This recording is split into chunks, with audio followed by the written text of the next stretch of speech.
देहरादून से जहां पुष्कर सिंह धामी मुख्यमंत्री शामिल हुए हैं कार्यक्रम में। अब कोई रात नहीं आ गए ना, नाराज क्यों? ये एयरपोर्ट वालों का ये दिल्ली से चलता है ना। धन्यवाद सर, आज बड़ा दिन कुमाऊं को गढ़वाल से जोड़ने के लिए, देहरादून से जोड़ने के लिए आज एक प्रयास हम कर सकते हैं कि धरातल पहुंचा है। नहीं, आज का दिन बहुत ऐतिहासिक दिन है। मैं आज जो हवाई सेवा प्रारंभ हो रही है देहरादून से पिथौरागढ़ और पिथौरागढ़ से देहरादून की, इस सेवा के प्रारंभ होने पर मैं सभी सीमांत क्षेत्रवासियों को, प्रदेशवासियों को, सबको मैं बहुत बधाई देता हूँ, शुभकामनाएं देता हूँ। रामनवमी के पावन दिन पर यह सेवा प्रारंभ हो रही है और इसके लिए मैं आदरणीय प्रधानमंत्री श्री नरेंद्र मोदी जी का और हमारे नगर विमानन मंत्री श्री राम मोहन नायडू जी का भी बहुत धन्यवाद करता हूं। और ये हमारी प्राथमिकता है कि राज्य के हमारे सभी सीमांत क्षेत्र हमारी हवाई सेवा से कनेक्ट हों और पिथौरागढ़ का एयरपोर्ट अब देहरादून से सीधे जुड़ गया है, दिल्ली से भी जुड़ गया है, दिल्ली से भी हवाई सेवा प्रारंभ हो गई है और उसके विस्तार के लिए 450 करोड़ रुपए की धनराशि राज्य सरकार ने पहले ही स्वीकृत कर दी है, जिससे कि उसका और विस्तार होगा। और भारत सरकार का नगर विमानन मंत्रालय, उसके साथ आदरणीय प्रधानमंत्री जी की उपस्थिति में हमारा करार हो चुका है, MOU हमारे साइन हो चुके हैं। इसके अतिरिक्त जो हमारे अन्य क्षेत्र हैं, उन क्षेत्रों को भी, चाहे हमारा चिन्याली सौड़ का क्षेत्र हो या हमारा गौचर का क्षेत्र हो, वो भी हवाई सेवा से जुड़े। और छोटे विमान, चूंकि अब देश की सेवा में ज़्यादा उनका प्रचलन बढ़ रहा है और ऐसे विमानों से हमारे राज्य में हवाई सेवा आसानी से लोगों को मिल सकती है।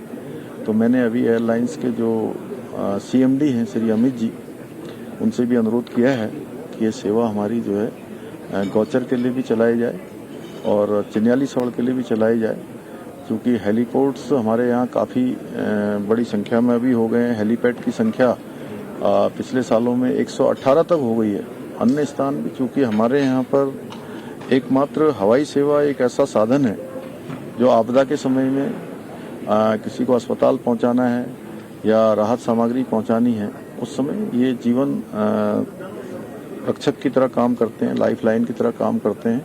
इसलिए हमारी प्राथमिकता में है, जिससे हमारे सीमांत क्षेत्र में रहने वाले लोगों को, हमारी जो गर्भवती बहनें होती हैं, उनको भी जो है सही समय पर जो है अस्पताल मिल जाए और किसी आपदा के समय में, किसी बीमारी के समय में, तो ये हमारी प्राथमिकता में है। इसलिए हम उसको लगातार 1 अप्रैल से नाइट लैंडिंग शुरू हो रही है देहरादून हवाई अड्डे पे। कितनी बड़ी हम इसको माने की योजना है जो साकार लेने जा रही है? बड़ा देखिए, इसके लिए लगातार हमने प्रयास किया है कि यहाँ पर नाइट लैंडिंग होनी चाहिए, क्योंकि नाइट लैंडिंग के लिए जो जरूरी औपचारिकताएं हैं वो सभी यहाँ पर पूरी होती हैं। कुछ होटल इत्यादि की मांग पहले हो रही थी, उसके लिए भी हम लोग काम कर रहे हैं। आने वाले समय में वो भी हो जाएगा। नाइट लैंडिंग होने से हमारा जो हवाई अड्डा केवल दिन में ही संचालित होता है, रात में 9 बजे के बाद बंद हो जाता है, वो पूरी रात भर चलेगा, लोगों का आवागमन आसान होगा और अन्य चीजें भी बढ़ेंगी। मिलना बाकी है नहीं, मैं ऑलरेडी पहले ही जो है बैठक मेरी भारत सरकार में हो चुकी है, तो उन्होंने हमें आश्वस्त किया है कि जल्दी जो है नाइट लैंडिंग की सुविधा हमको प्राप्त हो जाएगी। सर, विश्वविद्यालय की जमीन को लेकर कुछ कहेंगे कि सर विवाद लगातार बढ़ रहा है, क्योंकि पता चला कि वहाँ तो जमीन ही नहीं है विश्वविद्यालय के लिए।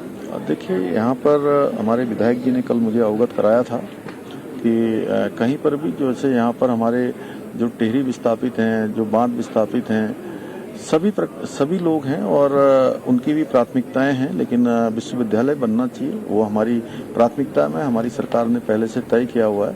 तो उस दिशा में हम लोग ठोस कदम उठाएंगे। हम लोग कोई फैब्रिकेटेड बातें नहीं करते हैं, केवल जो है थोड़ी देर के लिए जो है केवल सस्ती लोकप्रियता पाने के लिए, कुछ समय के लिए।